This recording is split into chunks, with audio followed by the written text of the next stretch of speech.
Titanic. The story of the unsinkable ship. Menu. Copyright 2016. Copyright Hourly History. No part of this book may be reproduced in any form or by any electronic or mechanical means, including information storage and retrieval systems, without permission in writing from the author. Table of Contents. Introduction. Conceiving of and building the Titanic. The Ship of Dreams. Setting sail.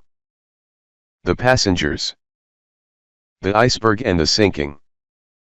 The aftermath. Conclusion. Introduction.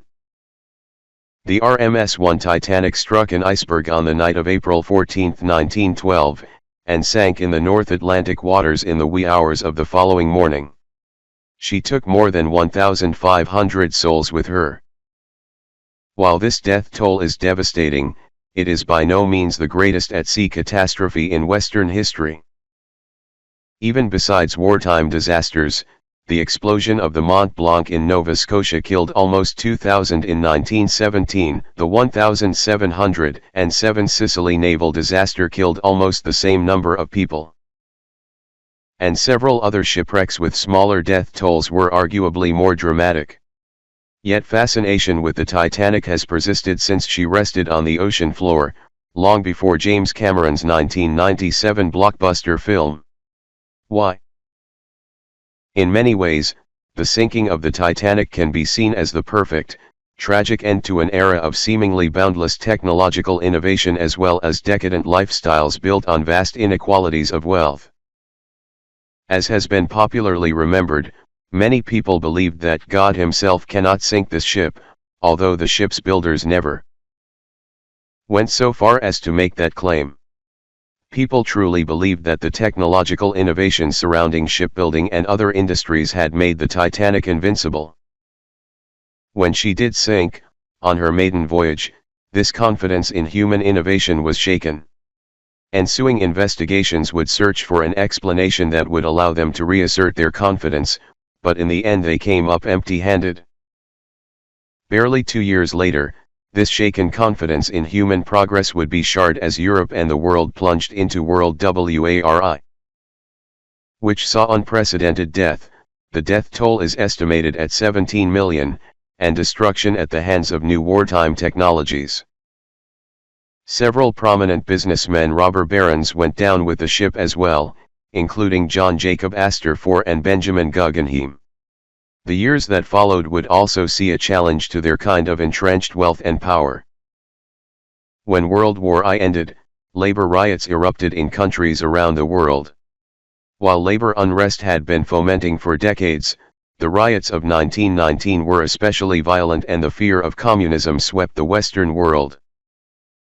In addition, a virulent influenza epidemic spread globally in 1918 to 1919, killing a staggering 20 to 40 million people. Perhaps these factors help explain our collective fascination with the Titanic disaster. It occurred at a time that allows it to symbolize the end of an era of wealthy, gallant gentlemen, faith in technological progress, and a sense of optimism about the future. Regardless, the story of the Titanic is an enthralling tale, from its conception, to its demise, to its rediscovery decades later. 1 RMS stands for Royal Mail Ship, which simply means that the ship carried mail for the British government's mail service. Chapter 1. The Titanic was built by the White Star Line, a British shipping company controlled by the International Mercantile Marine Company. The idea for the ship was broached first in 1907 when the White Star Line faced stiff competition in the passenger ship market. Their main competitors were the German-owned Hamburg America Line and the British-owned Cunard Line, which merged with the White Star Line in 1934 and now operates Carnival Cruise Line. Cunard had recently launched 2 new remarkable ships that made transatlantic voyages, the RMS Mauretania and the RMS Lusitania, which also sank in 1915. Both were primarily known for their speed, so J.P. Morgan, the infamous American banker who owned controlling shares in the International Mercantile Marine Company, and J. Bruce Ismay, the head of the White Star Line, decided that they would compete on luxury. They would build ships that were still fast, but were more appealing because their grandeur would outmatch all the competition. The Titanic was one of 3 ships built under this plan. The Olympic was the first, Titanic was the second, and Britannic was the third. Britannic also met an untimely end. It hit a mine and sank in 1916 during World War I, while the Olympic remained in service until 1935. The White Star Line operated the ships, but they did not build them. All 3 ships were built in Belfast, Ireland by the firm Harland and Wolff. This company dispatched its most prominent employees for the construction of the grand ships, especially the Titanic, including their chairman Lord William James Parry, largely responsible for decisions regarding the number of lifeboats. His brother-in-law and designer Right Honourable Alexander Carlyle, who would leave the company over a dispute with Parry about the number of lifeboats, and Thomas Andrews, a shipbuilder and architect, who was on board for the maiden voyage and died in the sinking. The White Star Line had worked with Harland and Wolff in the past. This time, they gave the company a great amount of leeway in the ship's design and the costs. Harland and Wolff developed plans for the first 2 ships, for the base amount of £3 million. These plans were approved and signed in July 1908. In the end, the Titanic would cost about £7.5 million to construct, a staggering sum of money at the time. Construction on the Titanic officially began later in 1908. Harland and Wolff actually had to destroy some of their infrastructure and build new slipways in order to construct the massive ships. Olympic and Titanic were largely built at the same time. Also, before the era of government regulations and labor laws, ship construction was very dangerous. Titanic actually claimed her first victims long before April 1912, 8 died during construction, and 28 severe injuries were recorded. More than 240 people were hurt in total. The Titanic was launched in May 1911, when she sailed a short distance to the place where she would be completed, much of the interior outfitted. As with any major disaster in world history, legends surrounding the Titanic abound. One of these is that the ship was cursed because it was not christened before it made this first journey. However, the White Star Line did not typically christen its ships at all, and many of them survived many voyages despite this lack of ritual. One fact is true, though: her completion was delayed when Olympic needed unscheduled repairs. While speculation in history is never rock solid, it is reasonable to think that had the Titanic been launched on schedule, she may not have hit the iceberg. The Titanic encountered more unfortunate luck during its construction and outfitting phases than just bad timing. Some historians have cited 2 critical mistakes made in the design stage of the ship that would cost so many lives. The first was, of course, the number of lifeboats. One of the most devastating mistakes made during the sinking was not loading the boats to capacity, which we will discuss in a later chapter, but even if they had, the boats could only have safely held about 1,200 people at the most. That means that at least 1,000 souls still would have perished, even if each boat had been filled to capacity, and had the Titanic been full. On her only voyage, at least 1,000 more would have also died. This was not only a failure on the part of Harland and Wolff or even the White Star Line. The lifeboat capacity actually exceeded government regulations at the time, though the Titanic disaster would prompt these regulations to change. Regardless, there were some people who believed that this ship, and any ship, should carry more lifeboats, though they were ignored. In addition, the watertight doors were a much boasted safety feature, which was one of the reasons that the ship, and others like it at the time, was thought to be unsinkable. However, the Titanic was actually not equipped with the most up-to-date technology in this respect. Water was able to breach these doors and flood the entire ship. Had the technology to prevent this from happening been employed, some Cunard ships had installed it. It is within the realm of possibility that the ship could have been saved. And more likely that the Carpathia would have reached the Titanic in time to save all of her passengers. As with the launch of any new ship, the Titanic underwent trials at sea before taking on passengers for her transatlantic maiden voyage. These took place only about a week before she was scheduled to begin this journey. These kinds of tests were rather rudimentary.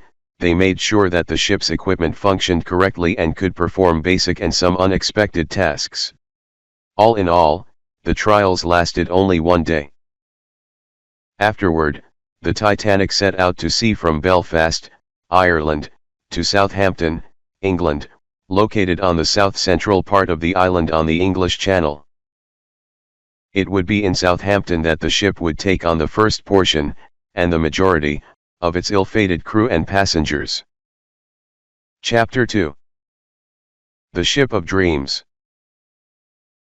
Harland and Wolff, as well as all who collaborated on the construction of the Titanic, spared no expense in making sure that it was the most luxurious vessel on the water, and they certainly earned the nickname the Ship of Dreams.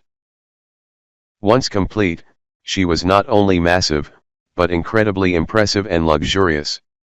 The Titanic boasted more than 800 staterooms and 11 decks outfitted in opulent style and comfort. Even third-class accommodations surpassed the competition. Obviously, the first-class accommodations were the most luxurious. Being aboard the Titanic in first class would be comparable to staying in a grand, five-star hotel today. There was a lot to occupy first-class passengers' time. They could play squash on the squash courts, swim in the pool, exercise in the gym, or take a steam in the Turkish baths, similar to today's saunas. While gender segregation was typically no longer the rule in turn-of-the-century high society, the ship still respected prevailing social norms by having areas that were intended for use by either women or men. The smoking room was designed primarily for gentlemen. A dark room with much mahogany in the decor, it also featured a bar. In contrast, the reading and writing room was intended to be a female space. It was light, airy, and warm, white walls, expansive windows to allow deck and sea views, and a large fireplace were its main features. Meanwhile, the first-class lounge was meant for members of both sexes to mingle. It was a multi-purpose room, and passengers played cards and games, socialized, read books, and wrote letters and postcards. It w as a gathering place, and a good room in which to spend your time during the day if you wished to mingle with some of the other elite guests. In addition to these entertainment areas, Titanic passengers dined in absolute elegance, which was typical for members of the upper class of the day whether at sea or on land. The main dining room was where dinner was served each night. The dining room was massive. It was the largest on any ship in the world, and could seat more than 500 diners. Dinner was probably the most important social point of the day. Men wore suits or tuxedos and women sometimes spent hours dressing in gowns and doing their hair. Dinner was several courses. The last dinner on the Titanic was 10 courses, with time in between to digest, and usually lasted several hours. All in attendance were expected to converse intelligently, but with the proscribed decorum of the day. Some examples of the food served at dinner include oysters, lamb with mint sauce, poached salmon with mousseline sauce, and roasted sirloin with mushroom demi. Even breakfast was an elaborate affair. Some breakfast dishes included baked apples, findon haddock, and various exotic marmalades. In addition to the main dining room, the ship also featured a French-style restaurant. The food here was not included in passenger fare, so anything eaten here cost extra.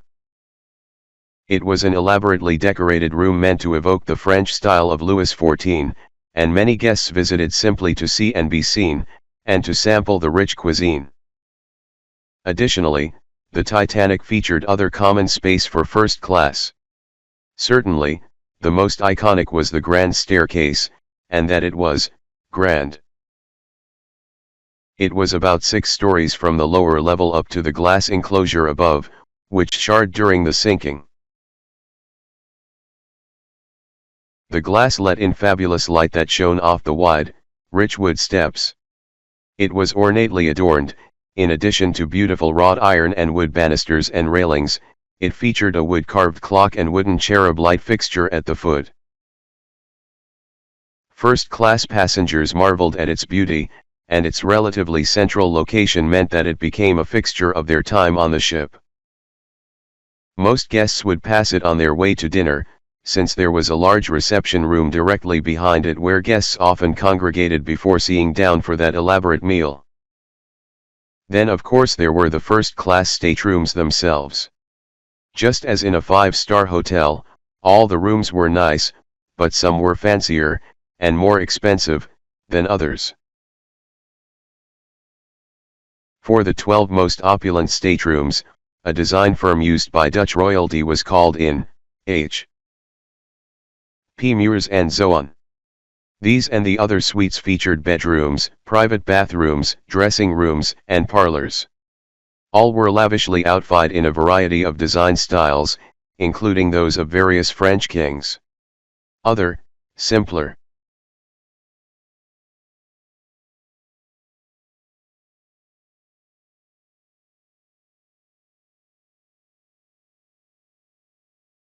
rooms were still comfortable, and somewhat resembled a hotel room of today: bed, table, fireplace, chaise or lounge, writing desk, and sink. These simpler rooms were sometimes occupied by the staff of wealthier first-class passengers, their personal stewards without whom they could, or would, not travel. They also resembled a standard room in second class.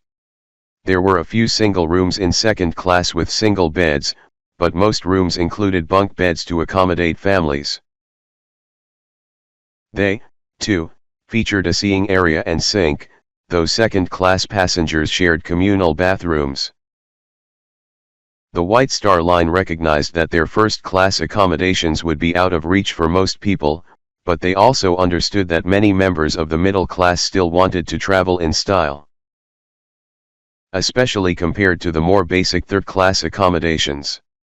Thus, the Titanic's second class was also luxuriously outfitted. Several common areas, similar to the ones in first class, were available to second-class passengers. Second class also featured a smoking room and a library. Like the smoking room and reading and writing room in first class, these were gendered spaces. Women often congregated in the library while men spent their free time in the smoking room, especially after dinner. Particularly compared to other similar spaces in second class on other ships, these were especially beautiful. Deep woods like mahogany and thick, elegant fabrics were used in the furniture and design. There was also an opulent dining room that could easily accommodate all the guests booked in second class at one time, even if all the rooms were full. Breakfast foods included fried eggs and potatoes, grilled sausage and ham, and fresh fruit. For lunch, roast muon and roast beef, pea soup, and apple tart were served, and at dinner, passengers were offered multiple courses. Though not as many as first class, which included dishes like roast turkey with cranberry sauce, curried chicken and rice, ice cream, and cheese and biscuits. Stark differences obviously marked third class, which was primarily occupied by laborers and immigrants. However, third class on the Titanic was superior to third class on many contemporary ships. Popular portrayals of third class on board the Titanic are rather harsh. Certainly, they were less luxurious than second class, but the White Star Line did go above and beyond to provide for these passengers. They wanted all souls on board to have a one-of-a-kind experience. As in first and second classes, third class was outfitted with several communal areas. They, too, had a smoking room.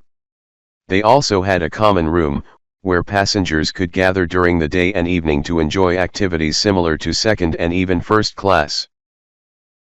Playing cards and games, socializing, meeting new people, reading, etc. Their dining room was also very large. It extended from starboard to port, and about 100 feet lengthwise. For breakfast, third-class passengers could have oatmeal, ham and eggs, or fresh bread.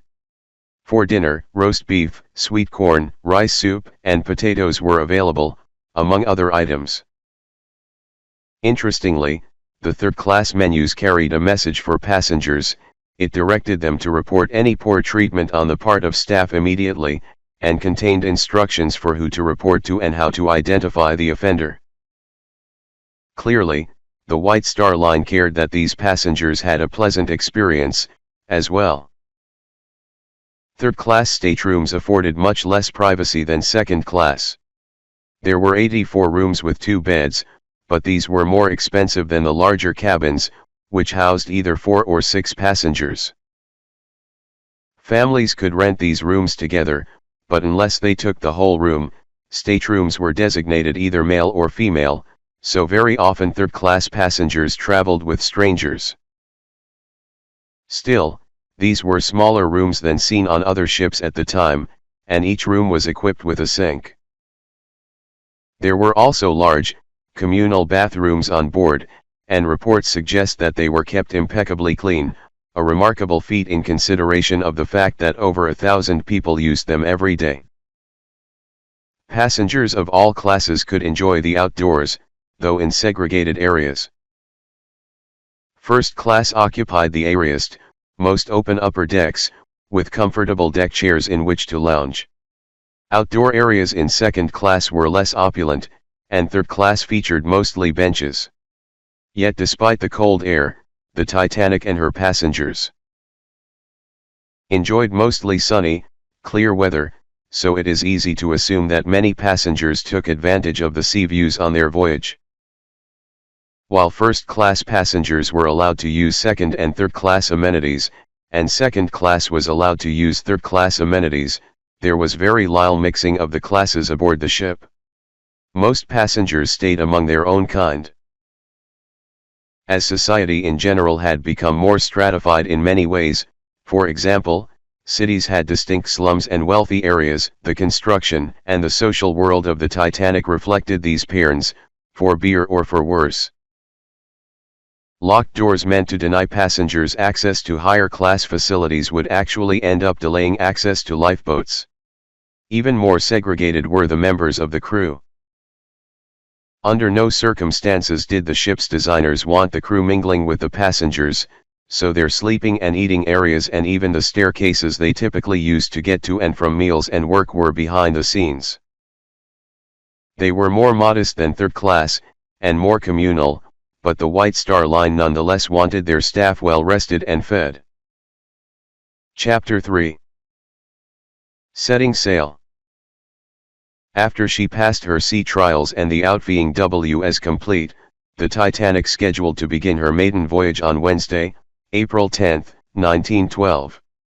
While most other White Star Line vessels, as well as vessels belonging to their main competitor, Cunard, sailed out of Liverpool, England, and although the Titanic was registered in Liverpool, she was to set sail out of Southampton instead. Southampton offered a couple of advantages, including proximity to both London and France.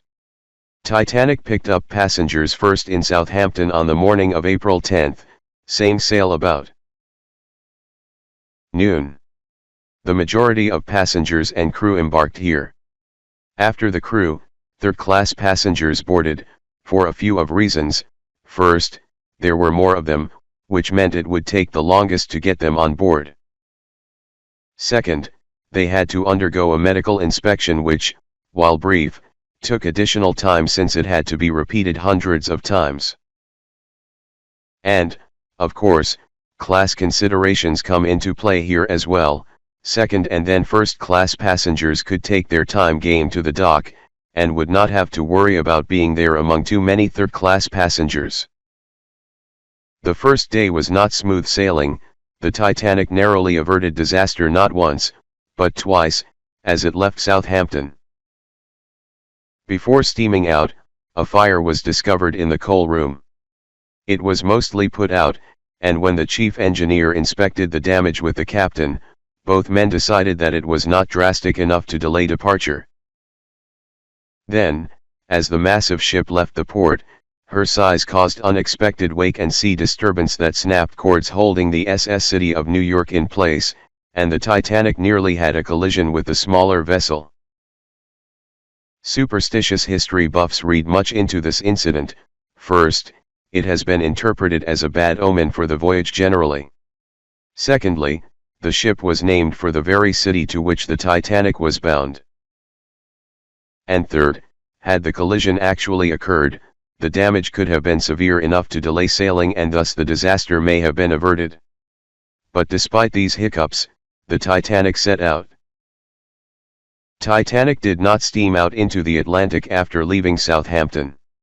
Rather, she headed across the English Channel to Cherbourg, in northern France, where about 300 more passengers embarked. By 8 o'clock, as many passengers were enjoying their first dinner on board the ship, she headed toward Queenstown, on Ireland's southern coast. They arrived in Queenstown, now COBH, around 11:30 a.m. the next day, and picked up about 120 more passengers, before finally heading out to sea at 1:30 p.m. There were several very fortunate souls in both Cherbourg and Queenstown. These were the people who disembarked. Over 30 individuals went ashore in these two cities. They may have been disappointed to leave such a magnificent vessel at the time, but doubtless they counted their blessings on the morning of April 15. Among them was a photographer, Francis Brown, a Jesuit priest, and it is thanks to him, and the fact that he departed the ship, that we have photographs of any portion of the maiden voyage.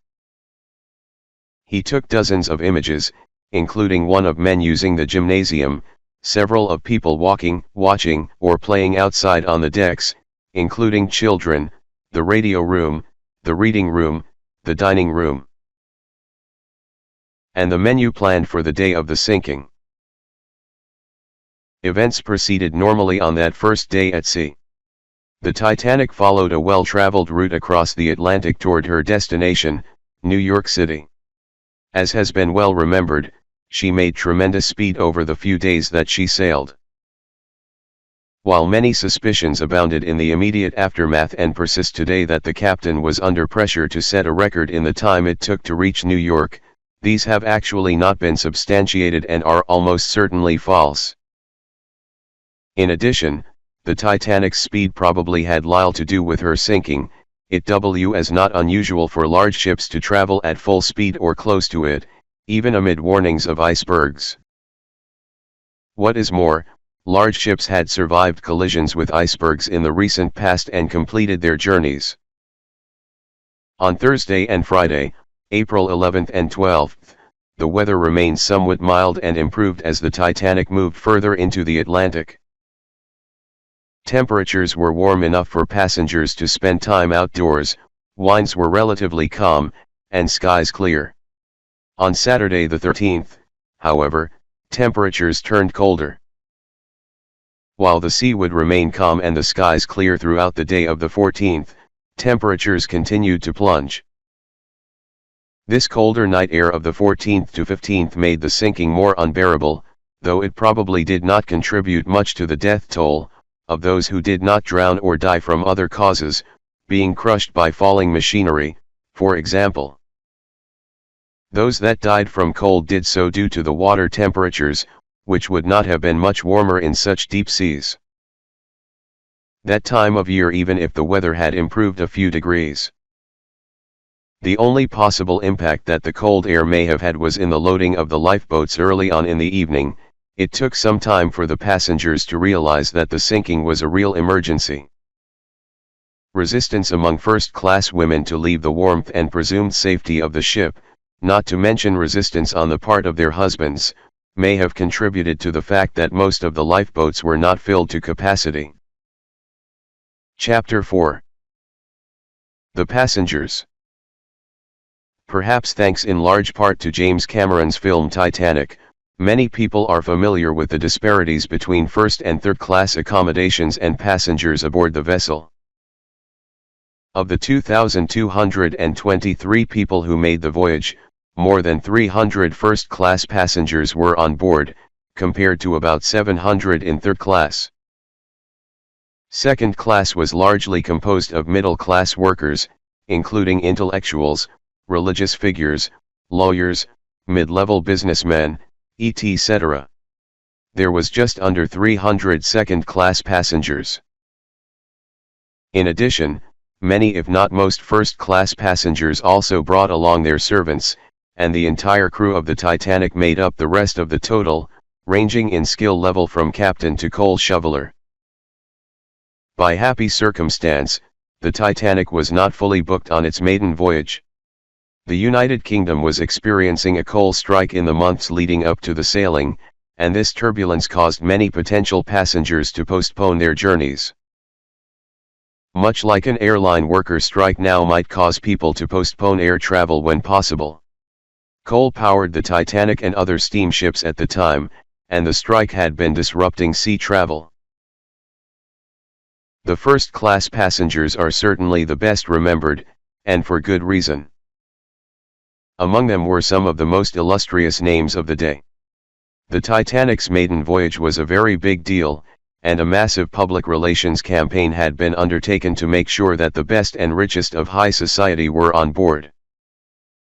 In fact, even the most basic first-class accommodations would today cost more than £2,000. The wealthiest passenger was, without a doubt, John Jacob Astor IV, the great-grandson of John Jacob Astor, who created America's first trust and also became the new country's first multimillionaire in the early 19th century. Astor IV was worth close to $100 million at the time, a staggering sum in 1912. He was returning from his European honeymoon with his new wife, Margaret. He had scandalized the American elite blue bloods by divorcing his first wife and marrying Margaret, who was only 18 years old at the time, 29 years his junior. The pair had intended to remain abroad longer in order to let the scandal die down, but Margaret became pregnant during the trip and wanted her baby born in the United States. They thus took advantage of their exalted status to book passage on the famous Titanic's upcoming maiden voyage. Astor IV did not survive the sinking. He perished along with the couple's dog, Key, and is remembered as one of the noble wealthy gentlemen who went down with the ship. However, he would have apparently taken a seat in a lifeboat. He asked to be allowed into a lifeboat with his pregnant young wife, and was denied. Margaret, however, did get into one of the boats and survived. She gave birth to a son a few months later, named John Jacob Astor in honor of her late husband. She remarried twice, but also died early at the age of 46. While much of high society was at least scandalized by and at most shunned this newlywed couple, one of 13 honeymooning couples on board, one woman of some notoriety did not. The widow Margaret Tobin Brown actually spent time with the couple while they traveled in France. An American-born child of Irish immigrants, she married James Joseph Brown in 1886 in Colorado. He became wealthy by developing mining technology, and she became well known in Denver, Colorado, and throughout the United States for her philanthropic efforts. She cared deeply about women's rights, children's welfare, and humanity in general, so it is not surprising that as the Titanic disappeared beneath the icy North Atlantic waters and she heard the cries of survivors, she forced the representatives of the White Star Line at the helm of Lifeboat 6 to turn around and look for survivors. While she is best remembered as the Unsinkable Molly Brown, she did not earn this moniker until after her death in 1932 at age 65. However, she did use the notoriety that she earned in the aftermath of the sinking to draw attention to other human rights causes about which she was deeply concerned. Another famous American couple on board the Titanic was Isidor and Ida Strauss, who owned Macy's department store. Isidor was born in Germany and immigrated to the U.S. as a child. He married Rosalie Ida Blun, also a German immigrant, and the couple had 7 children. He and his brother worked their way up within RH Macy's store to eventual ownership, and Isidor served a single 2-year term in the U.S. House of Representatives from New York State. Yet the Strausses are much better known for their final expressions of love, which are present in almost all representations of the tragic night of April 14 to 15, 1912. Many are familiar with the cry of "women and children first," that cost many men their lives. Even though Ida was offered, more than once, a seat on a lifeboat, she refused to leave her husband's side. Equally stubborn, Isidor refused seats offered to him when there were still women and children on board, especially as it became apparent that not everyone would get a seat on a lifeboat. Many survivors reported seeing the couple holding each other shortly before the ship broke in half and sank. Several members of the British aristocracy were also on board for the ship's maiden voyage, including Sir Cosmo and Lady Lucy Duff Gordon. Cosmo was not only known for his Scottish aristocratic pedigree, he inherited his title, but also for being an Olympic fencing silver medalist in 1906, and for helping to plan the 1908 Olympic Games.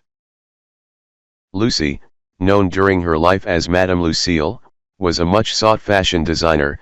She worked only with the most elite clients, including members of the British royal family. Unlike the Strausses and Margaret Brown, though, his legacy was tarnished in the aftermath of the sinking.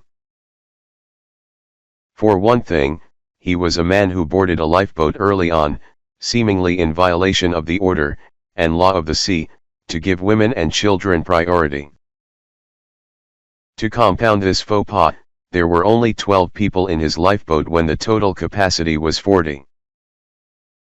If that was not bad enough, he was accused of bribing the crew of the lifeboat not to return to the site of the wreck to pick up survivors after the ship sank. While he was exonerated of these charges, it was accepted that any transfer of monies was a donation. His reputation never recovered, especially when stories of heroism and gallantry abounded. Like Margaret Brown, other women were also regarded as heroines of the disaster. The Countess of Rothes, Lucy Noel, is another. She is remembered for helping row her lifeboat to the safety of the Carpathia, the ship that arrived to pick up survivors. When crew and other passengers were either weak, grief-stricken, or in shock. She continued to be a very charitable figure after the sinking of the ship. Perhaps the experience was life-changing for her. She became active in the Red Cross, especially during World War I, and lived until 1956, to the age of 77. Also traveling in first class were representatives of the White Star Line and Harland and Wolff. Much like Duff Gordon, J. Bruce Ismay, the White Star Line's managing director, survived by climbing into a lifeboat, with the result being that his reputation was tarnished for the rest of his life. The ship's designer, Thomas Andrews, died in the sinking. The White Star Line's chairman, Lord Parry, was too sick to make the trip despite wanting to do so, and he was not the only person to narrowly miss the disaster. J. P. Morgan, who was integral to planning and financing the ship, missed its maiden voyage, as did Milton S. Hershey, the Candy Baron. While the illustrious names of first-class passengers did not show up in the other classes, many souls also traveled in second and third class. Many of them lost their lives, lost their loved ones, or were forever changed by the experience. One such individual was William H. Harbeck, a second-class passenger. An early filmmaker, his work helped contribute to the development of filmmaking during the early 20th century, and he may have been on board to record some of the maiden voyage for posterity. He had previously filmed the aftermath of the devastating 1906 San Francisco earthquake, making him was no stranger to chaos in the wake of disaster. However, this did not help him or his young mistress survive the sinking. There were many families and children on board the Titanic as well. One such second-class family was the Wells. Arthur Wells, the family's patriarch, had immigrated to Akron, Ohio 2 years prior to the sailing, and his wife, Addie, and 2 children, Joan and Ralph, both under 5, were same sail in order to join him. He must have been devastated to hear about the ship's sinking, but tremendously relieved that his family all survived. After struggling to reach the upper decks because of locked doors, they made it into the overcrowded lifeboat 14. Sadly, though, Joan had many health issues and died in her 20s. Her brother lived to be 70. Lastly, all members of the Titanic's band traveled as second-class passengers. They were not technically White Star Line employees, but private contractors. The musicians, who were all English, included one pianist, Theodore Ronald Brayley. 3 cellists, Roger Murray Bracaz, Percy Cornelius Taylor, and John Wesley Woodward, a bassist, John Frederick Preston Clark, and 3 violinists, John Law Hume, Georges Alexander Crins, and the bandmaster, Wallace Hartley. They were brought on deck near where the lifeboats were being loaded early on to help keep morale high. As the night went on and the situation became more dire, they continued to play, probably believing it was all they could do to express their own anguish and comfort the increasingly panicked crowd. Many survivors reported hearing them playing until shortly before the sinking. There were more passengers traveling in third class than in first and second class combined. In fact, the White Star Line and other contemporary companies made more money from their tickets than they did first and second class passengers. Not only were there more of them, they were much less expensive to take care of. While their accommodations were meager at best compared to first class, the Titanic's third-class accommodations were advertised as superior to other ships making the transatlantic voyage at the time. Many of the passengers were immigrants who planned to either stay in the United States permanently, or make money and eventually rejoin their families back home. Proportionally, they suffered the highest casualties.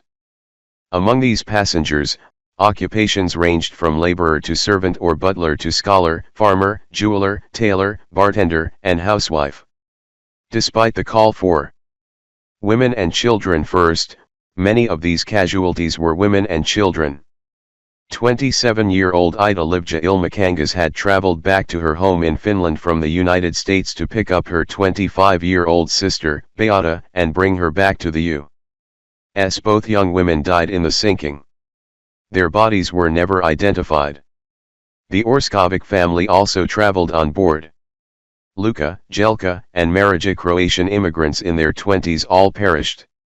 The Joseph family, of Lebanese origin, was Detroit-bound on the Titanic. Like the Wells family, Mrs. Joseph and her 2 Lyle children Mary Anna and Michael W. are on their way to join their father. While all 3 survived by boarding collapsible lifeboats, 6-year-old Michael was separated from his mother and sister as they evacuated. It is difficult to imagine the panic his mother must have felt watching the grand ship slip beneath the sea, not knowing whether her son was on board or not, and her tremendous relief at being reunited with him on the Carpathia. Sadly, not all families with children made it off the ship. The story of the Rice family is particularly poignant. Mrs. Margaret Rice was born in Ireland, and after marrying, immigrated with her husband to Canada and later Washington State. While in North America, she lost her first child as well as her husband in separate, tragic accidents. After her husband's death, she returned to Ireland with her 5 sons, but decided to move back to the United States and booked passage on the Titanic. She and all of her children, ranging in age from 2 to 10, died, and none of their bodies were recovered.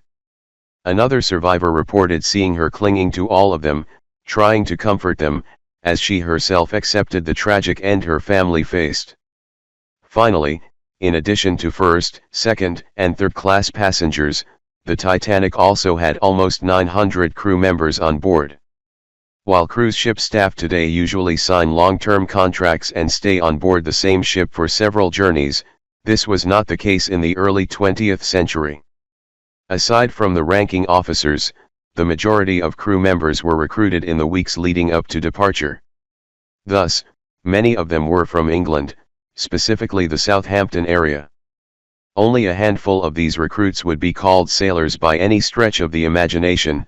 The vast majority held a variety of other jobs. The engine required over 300 workers, while most others were employed as cooks, waiters, janitors, and cleaners, maids, laundry workers, and a variety of other titles. Of the ranking officers, most were members of the Royal Naval Reserve. The organization works much like Army Reserves. They are trained and could be called up in a time of war to serve their country. Captain Edward Smith spent most of his career working for the White Star Line and had commanded some of its largest, most important ships. In fact, less than a year before being given command of the Titanic, he was at the helm of the Olympic when it collided with a warship, but because of his long tenure with the company, the White Star Line never doubted Smith's abilities. He was not on the bridge when the new ship struck the iceberg that would doom it, but nonetheless, he attempted to manage the evacuation of the ship and died on board. His body was never recovered. The second in command on board the ship was known as the chief mate. On the Titanic, this was Henry Tinglewilde. William Murdoch was first officer, and it was he who manned the bridge when the ship collided with the iceberg. Rumors abound that he committed suicide by gunshot in the minutes before the sinking, but there was always dispute among survivors about whether or not this was true. The second officer was Charles Lightoller, who survived the disaster despite staying on board until the ship was submerged. He found his way to a lifeboat and clung to it until he was rescued. Later, he served in both World War I and World War II. The third officer, Herbert Pittman, also survived, and he was the only one of the ranking officers who was not a member of the Royal Naval Reserve. He was placed in charge of rowing Lifeboat 5 to safety, away from the ship, though he did not believe at the time that the Titanic was really sinking. After she submerged, however, he tried to convince the other members of the boat to row back to the site and save those stranded in the water, but out of fear of being overtaken by too many desperate swimmers, his command was overruled. Chapter 5. The Iceberg and the Sinking. After the Titanic steamed out from Queenstown, the days of April 11, 12, 13, and 14 progressed normally. The Titanic made good time, traveling near top speed. The crew had few mishaps and did their jobs diligently, and the passengers of all classes enjoyed the various amenities available to them. The passengers and crew detailed above were only a few of the more than 2,000 souls who would endure the tragedy on the night of April 14 to 15. Perhaps you have heard the expression, the tip of the iceberg. This means that while icebergs do not always look formidable above the water, what you are seeing is only the tip. They are much larger underneath the water and pose a serious threat to oncoming vessels. And it would be the underwater portion of the iceberg that would rip into the Titanic. It is well known that the Titanic received several ice warnings from ships steaming ahead of her during the voyage.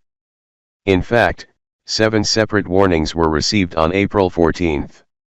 The warnings about the dangerous ice reached the captain and other ranking officers from the Marconi telegraph operators on board.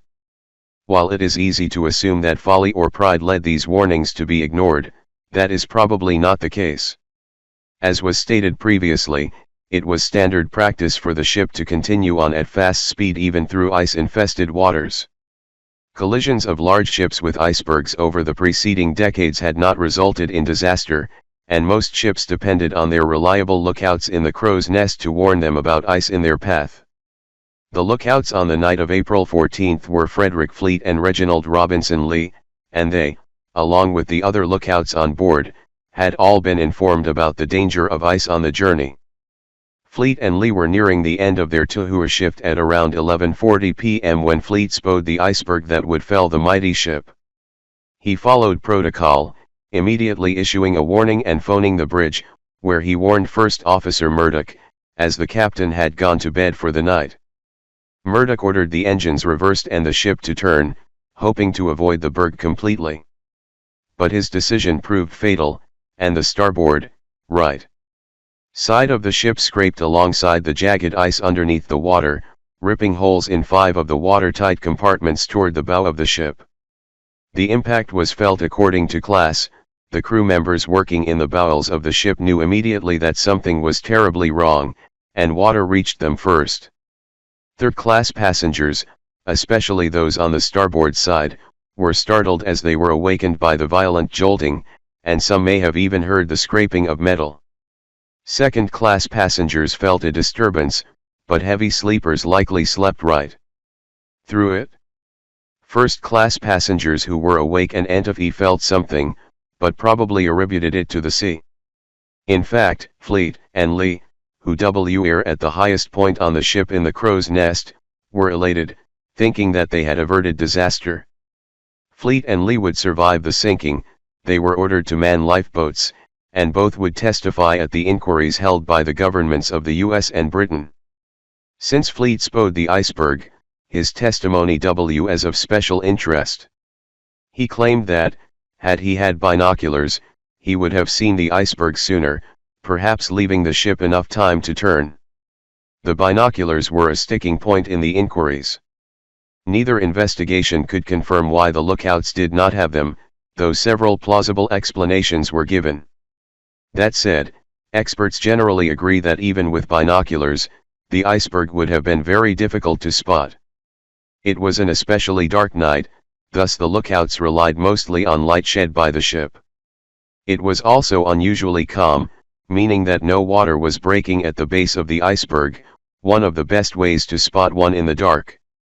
It is in human nature to look for blame when such tragedies as the sinking of the Titanic occur, but the fact of the matter remains that the collision with the iceberg was likely not the fault of high speed, the captain not being on deck, ignoring warnings about ice, or the lookouts not having the equipment they needed or not paying attention. More than anything, it was probably due to profoundly bad luck. Regardless, the next few minutes were crucial. In only about 10 minutes, by 11:50 p.m., water had risen 14 feet in some damaged parts of the ship. No one among the first responders or high-ranking crew members doubted the severity of the emergency. Captain Smith was awoken at once and summoned to the bridge, and the watertight doors were closed. He and the ship's designer, Thomas Andrews, surveyed the damage below deck. By the time they did, the Titanic had already taken on a considerable amount of water and was leaning ominously forward. As the captain ordered the Marconi operators to begin sending distress signals and to summon another vessel, any vessel, in the area, Andrews told him that the ship likely had under 2 hours before it sank. In fact, the ship would not sink for almost 3 hours. Captain Smith was undoubtedly distraught as he ordered that the evacuation on the lifeboats begin at about 12:05 a.m. The Carpathia answered the Titanic's call for help by 12:25, but at their distance, they would not arrive until the ship was well under water. When Smith heard this news, he now knew that many people were likely going to die. The ship's crew, and the ship herself, were ill-equipped to handle the sinking. Neither the White Star Line nor Harland and Wolff ever declared the ship to be unsinkable. Nonetheless, with technology like the watertight compartments, as well as modern shipbuilding in general, that was the assumption of the day, not only about the Titanic but also about other, similarly modern ships. As previously stated and well known, the ship did not contain enough lifeboats for all the passengers aboard. The ship was equipped with lifeboats in the first place primarily to facilitate movement of passengers from one ship to another in the event of an emergency, not to evacuate and hold all souls on board. Yet even before the loading of the lifeboats began, the disaster was ill-managed by an underinformed crew. Perhaps in order to avoid panic, many members of the crew charged with interacting with passengers were not given full information. While their relaxed attitudes allowed guests to remain relaxed, it also gave the impression that perhaps there was nothing to fear. Perhaps the captain was being overly cautious, maybe this was just a drill. Other factors delaying the evacuation were the time of night and the weather. It was past midnight, and many passengers had retired for the evening. Those who were still awake were more than likely enjoying post-dinner libations, and thus their sense of judgment was impaired. Especially among the upper classes, ladies hesitated to leave their cabins without dressing at least a while, a process that took several minutes at minimum. Finally, the cold was a major factor as stated previously. Initially no one wanted to leave the warmth of the interior of the ship to sit in a boat, out on the dark ocean, in the freezing cold. Without a sense of urgency, who could blame them? Ironically, the third-class passengers would be last to reach the lifeboats but first to realize the severity of the situation. The ship herself was not only ill-equipped for such a disaster, but the crew was ill-trained, if trained at all, to handle a mass evacuation. Several staircases and doors remained locked, a measure taken to prevent third-class passengers from sneaking into first or second class, but which ended up trapping people below decks, unable to reach the boats. While probably few people drowned because they were trapped behind locked doors, the delay cost many their lives, as half-full lifeboats were lowered onto the sea below. In fact, the first lifeboat, which could have safely held 65 people, contained only 28. Another lifeboat would only contain 12 people. As the first lifeboat was lowered into the water, the first of 8 distress rockets was also fired, in case any ship was in sight. Tragically, another ship was in sight, and did see the distress signals. The SS California was much closer than the Carpathia, and feasibly could have made it to the Titanic in time to save most, if not all, of her passengers. However, the captain of the California misinterpreted the rockets. Sometimes ships fired them to let other ships know who was in the vicinity, and instead of summoning his telegraph operator, he had the crew use Morse code over lanterns. The Titanic was either too far away to see them, most likely, or too distracted. Regardless, the California did not learn of the Titanic's fate until the next morning, when it was much too late. For those on board who knew what the rockets were for, they began to realize that the situation was serious. As the night progressed, the gravity of the situation became undeniable for more people, until everyone knew. The ship was tilting more and more toward the bow, and people were making their way from the lower decks, having seen the rushing water.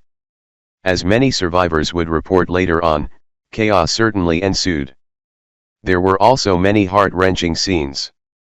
As noble as it sounds, women and children first was actually the law of the sea at the time, and many men were forced to say goodbye to wives or children, knowing or at least suspecting that they would not survive. At the same time, as hundreds of people flooded into space on the upper decks meant for leisurely strolls, the crowd separated families and friends, some who would reunite on the Carpathia, but many who would never see each other again. The last lifeboat was lowered around 2:05 a.m.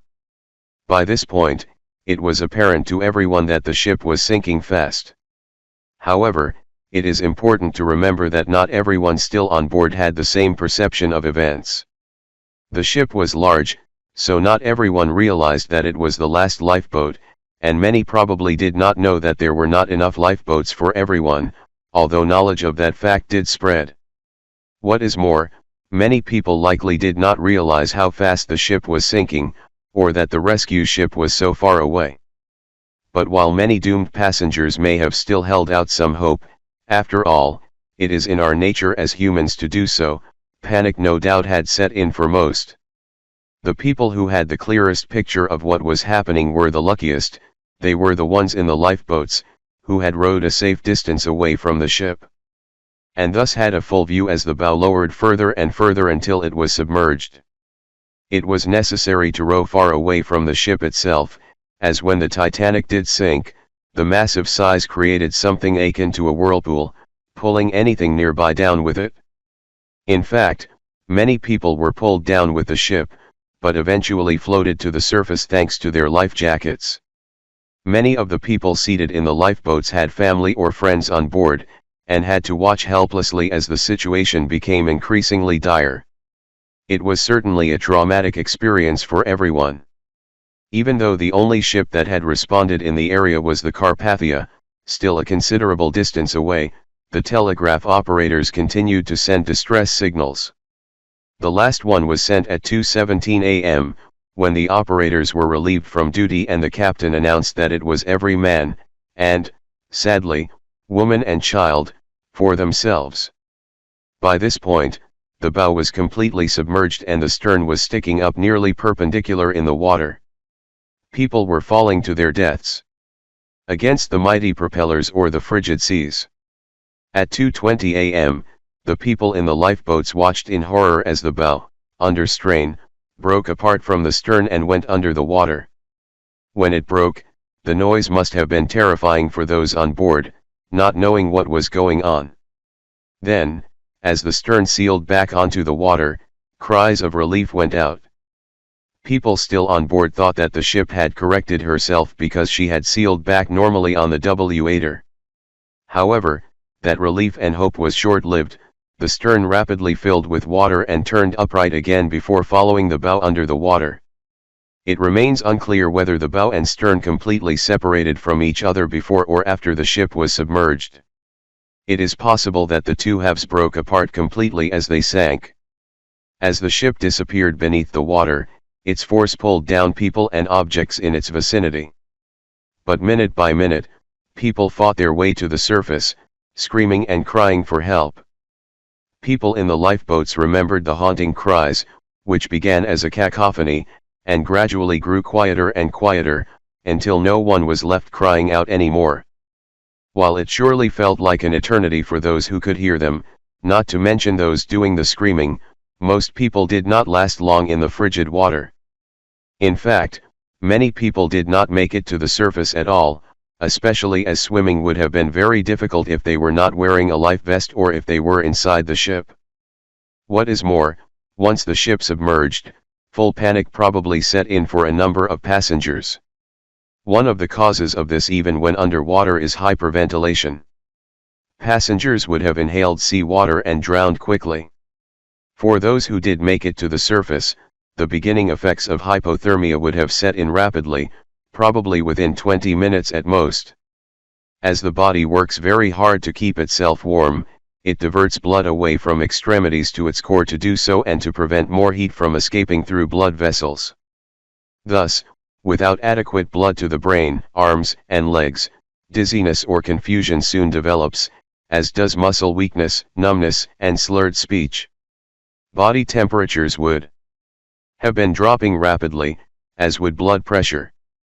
With normal human body temperature 98.6 degrees Fahrenheit, temperatures of 90 to 95 degrees are considered dangerous, while temperatures below 85 degrees are fatal if not brought back up quickly. Eventually, due to lack of resources, the victims in the water would have slipped into comas and gone into cardiac arrest. While so many people floated on the sea, dying, most of the lifeboats did not sit idly by. They had to confront the excruciating moral question of whether to put their own lives at risk and row back to pick up survivors, or whether to preserve their safety at a distance, and either hope that a ship would arrive soon, doubtful. Since none appeared to be on the horizon, or let the others die. Most opted for the latter. Famously, Margaret Brown, discussed above, forced her boat to return, but by the time she had taken charge, they were only able to pull a few people from the icy water. The rest had already perished. Meanwhile, the Carpathia was steaming toward the site of the wreckage.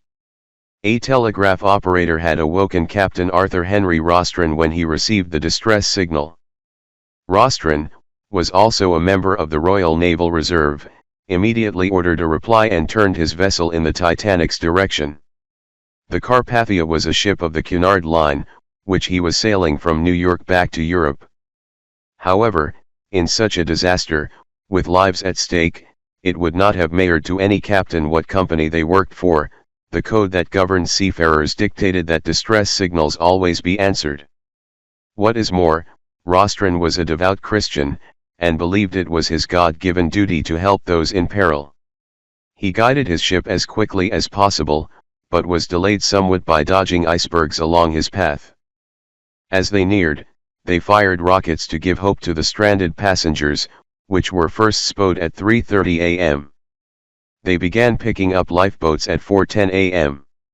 The process took several hours, and in all, 705 people were saved of the 2,223 on board. Because he did not have adequate resources to make it all the way to Europe, Captain Rostron turned around and headed back to New York.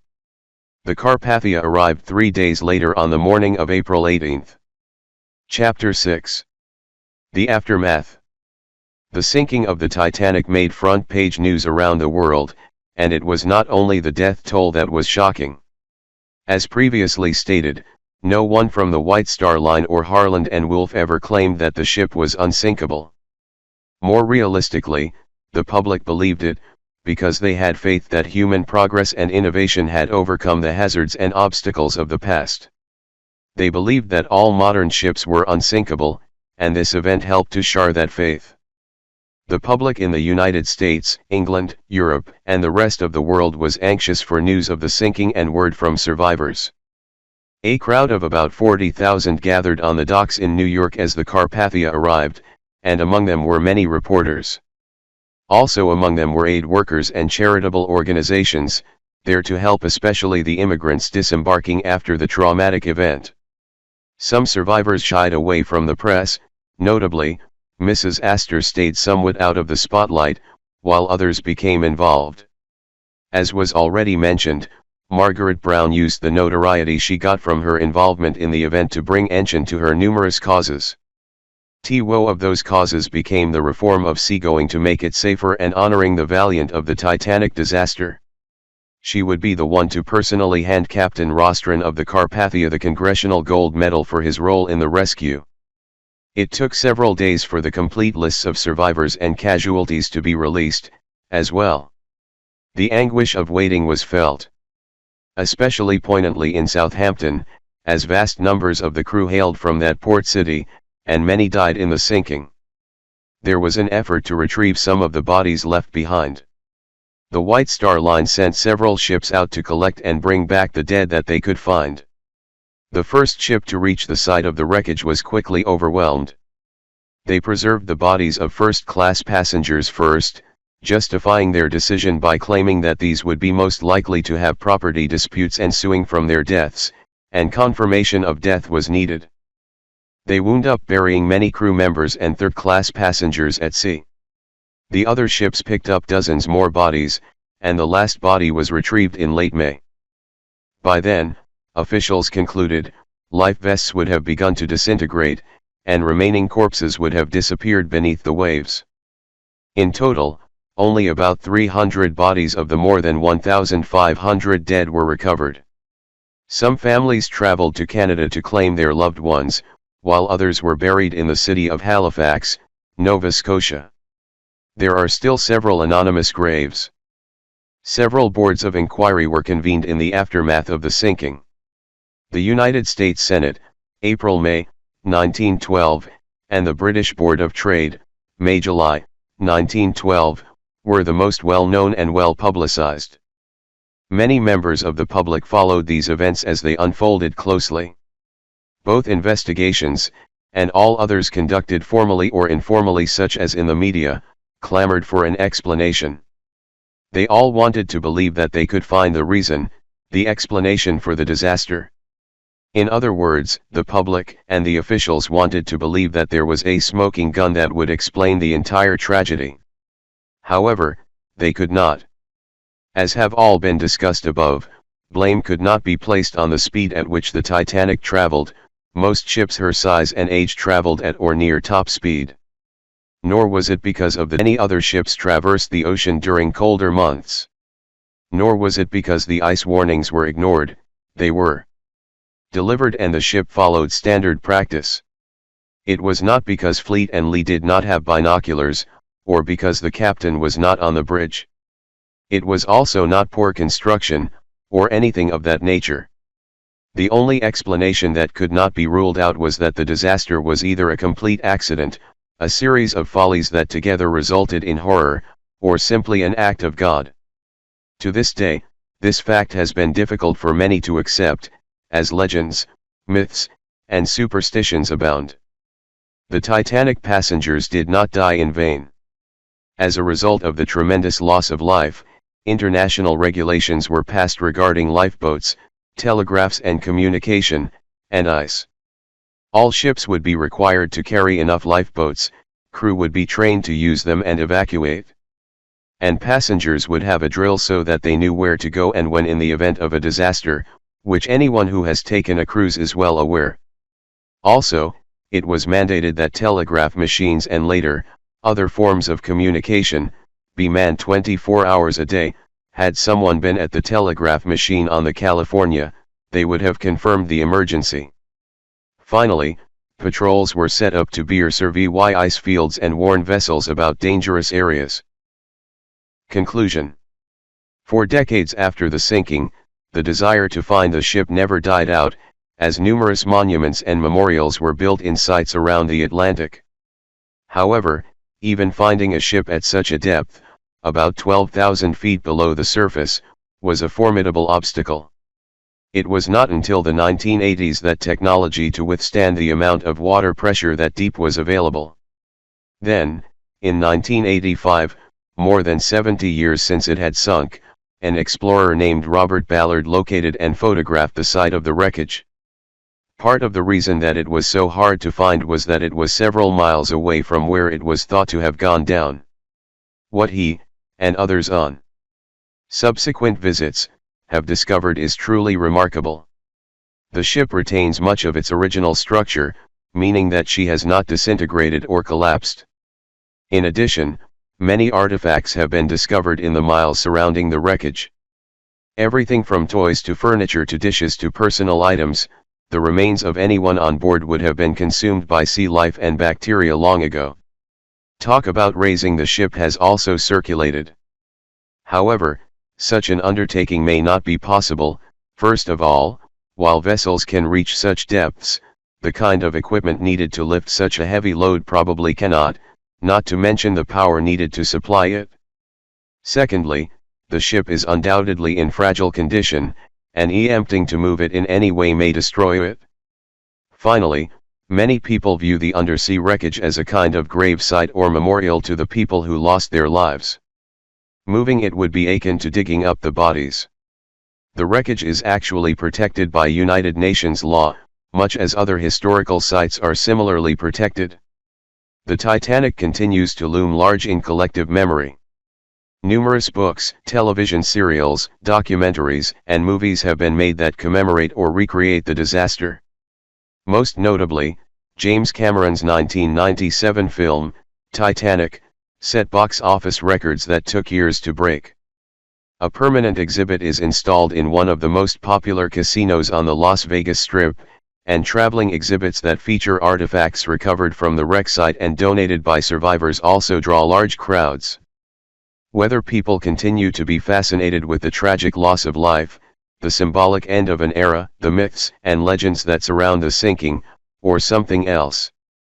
There is something about the Titanic that has clearly resonated with people through its 100-year history. It is realistic to assume that her story will continue to stand the test of time. Previous. The